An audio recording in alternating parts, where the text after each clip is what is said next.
Muito bom dia. Semana que finaliza o mês de janeiro, hoje segunda-feira, dia 30.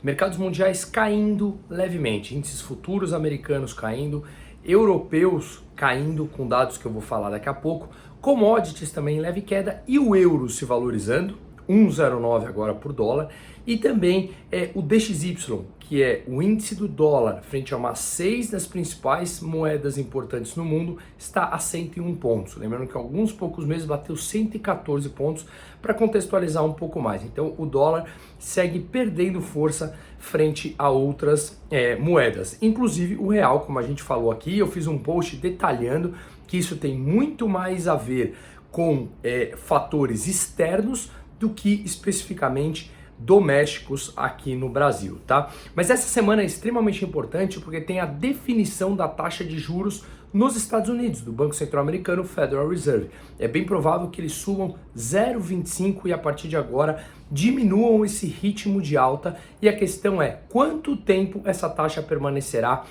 mais elevada. Eles deverão chegar em 5 e pouco ao longo desse ano, e depois a questão é quanto tempo permanecerá elevada, tá?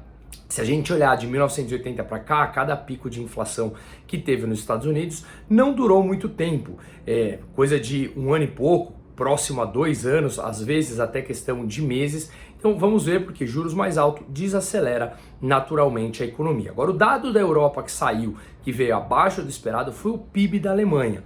O PIB da Alemanha no mês ele veio uma queda de 0,2%, uma retração de 0,2%, quando a expectativa era de 0. Então ele encolheu olhando sob o ponto de vista mensal de dezembro, tá? Quando isso é anualizado, a gente vê que ele cresceu menos do que se esperava, cresceu pouco, mas menos do que se esperava. Lembrando que na sexta-feira saíram dados de inflação ao produtor na Alemanha, lá no começo da cadeia produtiva, e ela veio até mais alta do que se esperava. Então ainda há preocupações inflacionárias ao longo do mundo, com injeções, como eu falo, trilionárias ao longo de mais de uma década.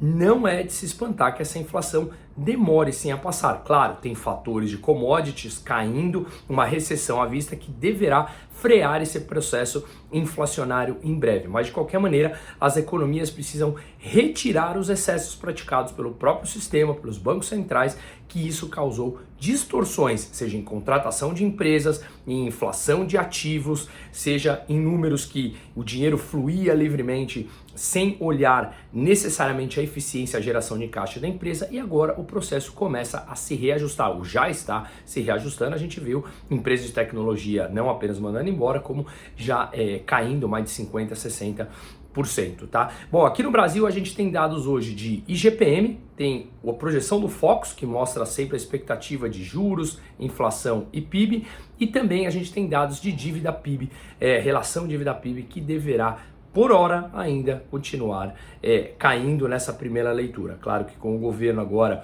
expandindo os seus gastos, é natural que essa dívida volte a crescer, infelizmente. Uma ótima semana para todo mundo e um forte abraço.